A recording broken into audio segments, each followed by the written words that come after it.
Hello, welcome back to Hazel Jane Tarot. And today I'm shooting a VR to Simon at the Hermit's Cave. And as you can see from the title, it's 5 years, 5 decks.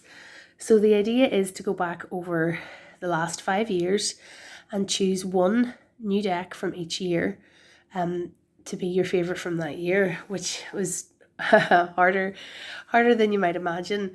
The first couple of years were maybe a little bit easier, but then as my deck collecting picked up in 2019, there were a lot more new decks coming in. So I've got a couple of honourable mentions, but I'm only going to show 5 decks. One of the things that made it easier was by focusing just on tarot decks. I haven't included any oracles. So 2017 I bought 5 new tarot decks, and the easy choice as the top contender that year was the Gaian Tarot. So probably the close second was the Druidcraft Tarot, and I actually got the Druidcraft Tarot and this Llewellyn edition of the Gaian Tarot in the same shop on the same day. So I'd had the Schiffer edition of the Gaian Tarot since 2015.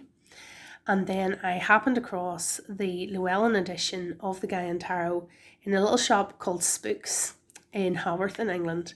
And it was just such a lucky find. It was selling for about £23, not out of prices, just out of print prices, just like new prices, but it was an out of print deck at the time. So it was a real treasure to find. I love this lover's card. It reminds me very much of myself and my partner.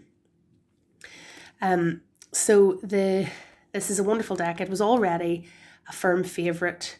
It was the Gaian Tarot was only the second ever tarot deck I ever got, and so I really was learning how to be a good tarot reader with the Gaian Tarot, and to get this lovely edition. It doesn't have those horrible big blue borders that Schiffer felt the need to put on them.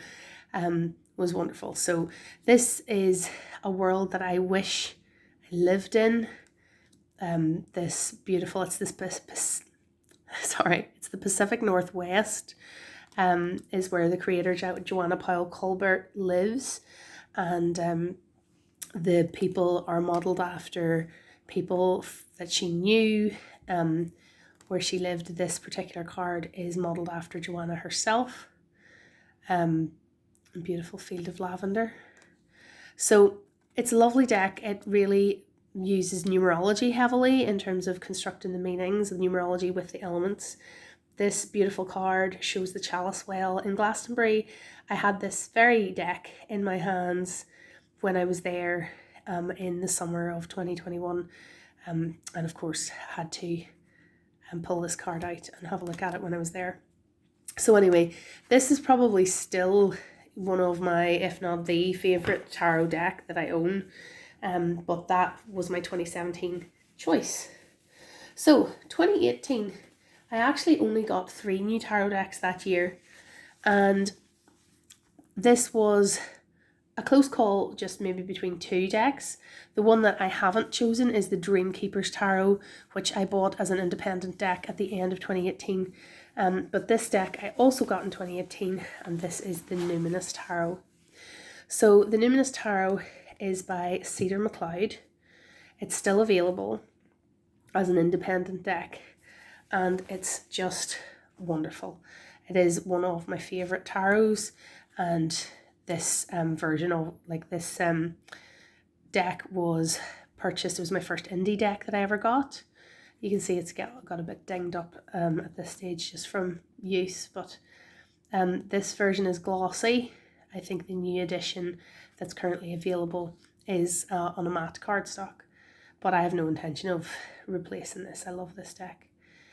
So Cedar MacLeod has chosen to depict all non-binary characters in this deck, and there's quite a lot within that. There's quite a lot of diversity in terms of gender presentation and ability and skin color and just body size and just all sorts of different people. The majors are a bit more abstract, as you can see with this death card, whereas the minors are very real world, I mean, well, not real world, like they're still magical, like there's 4 enormous candles, but they're very relatable images in the minor arcana. I love the minors in this deck. So you can see the suits have been renamed as well. We have vials and tomes for the pentacles, bells for the swords, and gosh, I can't remember. Tomes, bells, vials, and candles for the wands. I love the suit of bells in this deck. They are very powerful. The idea of a ringing bell just really says something to my psyche about the whole sort of thoughts and communication aspect of the air suit, especially as we get into, like, for example, this card. Here we have a dominant figure who has 3 bells, and they're drowning out the 2 bells of the 2 kind of weaker or supplicant characters down here who are maybe looking for help or needing to have their voice heard, but they can't be heard because of this dominant voice. So when we think of the 5 of bells as somebody who's winning, you know, think of the Rider-Waite-Smith image of the character who's won the battle, but maybe without any dignity, or with, you know, there's no triumph in your success. You've maybe won by ill means and so on. You can see that here, but it's all in a kind of set in a to do with communication, and it's quite political and a really powerful image. So this deck is just, it's wonderful. I really love it, and I love the way they have renamed as well the court cards. So we have the mystics for the kings, the dreamers for the queens, and then oh no, the dreamer is the page, is it? Sorry. The dreamer is the page, the creator is the queens, and there's the creator of vials. So yeah, it kind of goes its own way. The explorer is the knights. And then we have the Luminous card, which is an extra card. But no, this is a wonderful deck, and it was purchased at the end of 2018.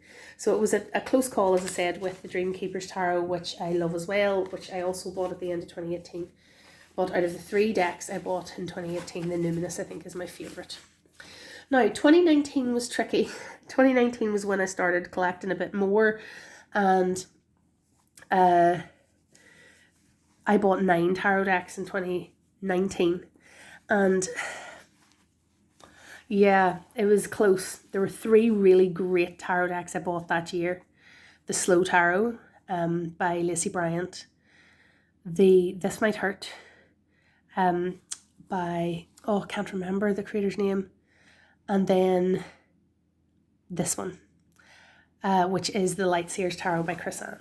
And those were all 3 independent decks, and I keep the Light Sears in this gorgeous bag, which matches it so perfectly, because it came in this horrible 2-stack box, which was awful.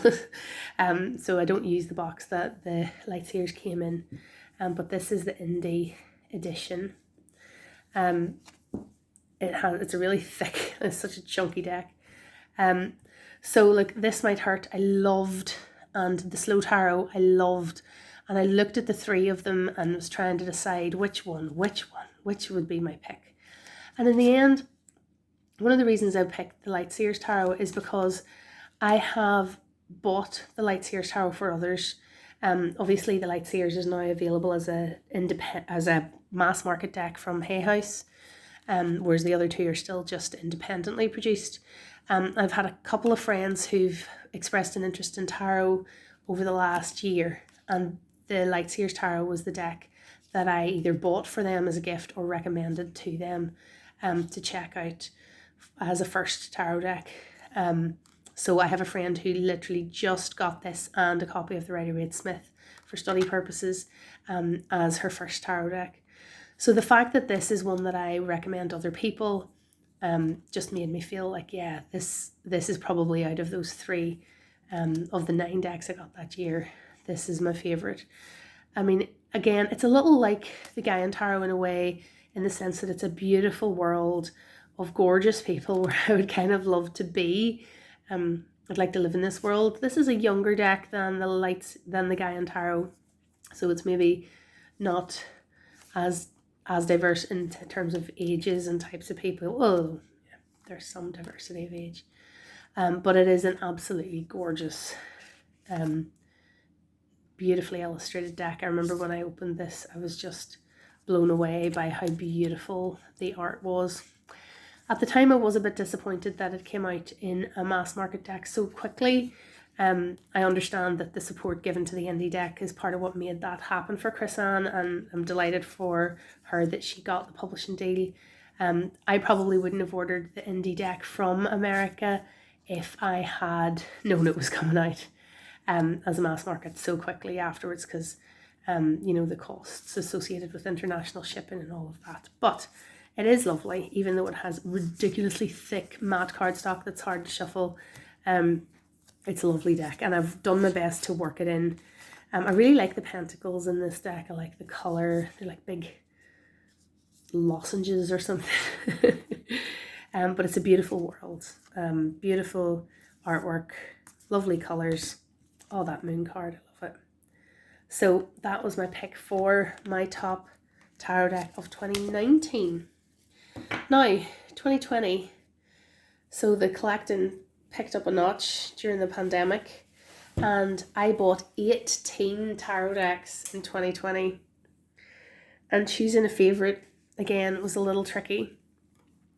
I actually went back and looked at my top 5 decks of 2020 video to see what I had chosen then at the end of 2020 as my favourite of that year. And the one I had chosen was the Painted Tarot by Sophie Mackay Knight. And while on reflection, the Modern Witch Tarot, which was another deck that I bought in 2020, I really loved and really bonded with. And that would be a good contender for my favourite of 2020 as well. But I decided to stick with the Painted Tarot. So this is an independently produced deck. It's another chunky monkey. Look at how thick that deck is, real thick cardstock. It's a beautiful fine art deck. The artist is Scottish, so it's nice to get something that was produced locally without the international shipping. Beautiful colours, lovely mood in the portraits. There's a little booklet, I don't have it to hand, but there is a guide booklet that came with it that talked about some of her inspiration and subjects used for her paintings were like dancers and things like that, which you can really see in the lovely movement in some of these cards. I think this is a deck that maybe is easier to read if you already have some tarot knowledge, because while they're reminiscent of the Rider-Waite-Smith for sure, I mean, look at those 2 cards. Some of them are maybe more portrait-ish, and it might be harder to see the symbolism if you didn't know the Rider-Waite-Smith already. But I find it a nice, easy deck to read with. I love that it's borderless. I love the colours. Are you sensing a theme here? It's another beautiful coloured deck. And yeah, it's just a lovely deck to work with. And beautiful to look at. Like, this is a deck that I just really like pulling a daily card and putting it out for the day to look at, just to look at. You know, even if I'm not even thinking about what the meaning of the card might be, because they're just beautiful paintings. It's just having an art gallery in a box, really, isn't it? So, oh, I just love these blues and reds. It's just gorgeous. I actually have one of these art prints framed. Let's see if there it is. So I fell in love with this 3 of Wands, and I sent away and got a print, like an A3 size print of this image, which I have framed and on the wall. I think it's just stunning. I actually inquired for the original, even though, you know, I probably couldn't afford the original, but I loved it so much I inquired about the original, because I could imagine the texture and thickness of the paint would have been just lovely to see, but the original was sold of that particular one. But yeah, no, this is the right one to pick as my favourite from 2020. It's just gorgeous. So I'll see if I can link Sophie McKay Knight's website for you below. All right, now 2021.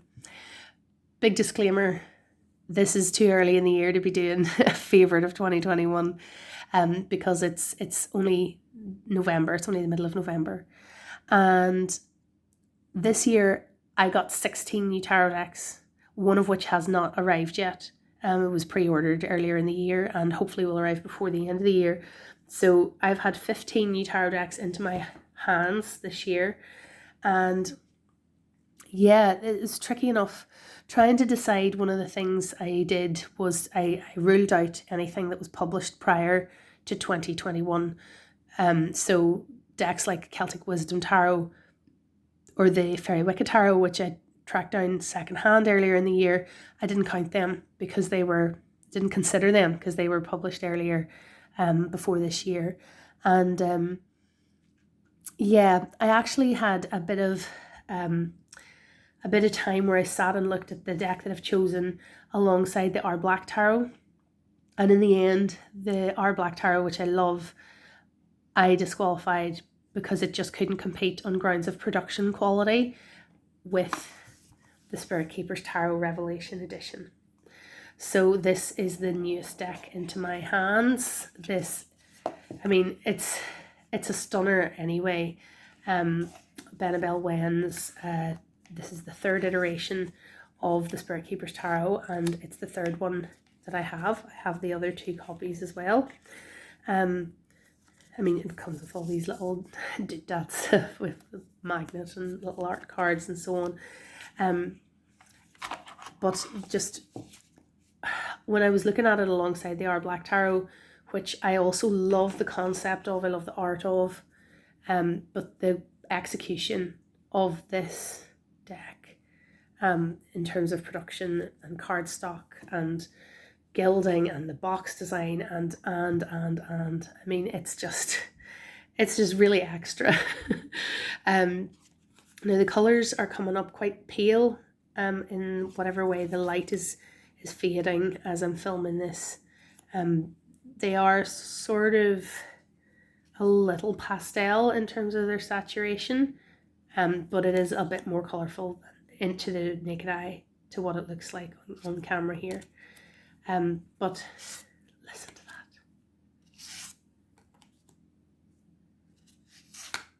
The cardstock is just the combination of that gilding and that matte cardstock is just an ASMR dream. It's just gorgeous. As you can see, it's still in order. And I did just recently post an unboxing of this, so I'm not going to show the whole deck. Look at that. So pretty. And I do think Benabel has art prints of some of these available on her website. But it's just a stunning deck. So while I love the R Black Tarot, and there was a couple of others that I was thinking about, like the Tarot of Mystical Moments, which was a new deck to me this year as well. Really, you just can't go past Benabel Wen for quality and the detail and the concept, and as I say, it's just really extra. There's just so much to think about, look at, and study and learn, and and sink into and just enjoy looking at. It really is a work of art. So that is my choice at the moment, in the middle of November 2021, as my top deck of 2021. But I reserve the right to change my mind before the end of the year. So in reverse order then, my top 5 decks of the last 5 years, tarot only, was for 2021 the Spirit Keepers Tarot, for 2020 the Painted Tarot, for 2019 the Light Sears Tarot, for 2018 the Luminous Tarot, and for 2017 the Gaian Tarot Llewellyn edition. All right, so thank you for watching, and I hope to see some more VRs to this tag, because I think it's such an interesting trip down memory lane, and to see sort of where people's taste in tarot has evolved over the last 5 years. So yeah, I'll be watching if you do a VR, so do let me know. And yeah, thanks for watching. Bye.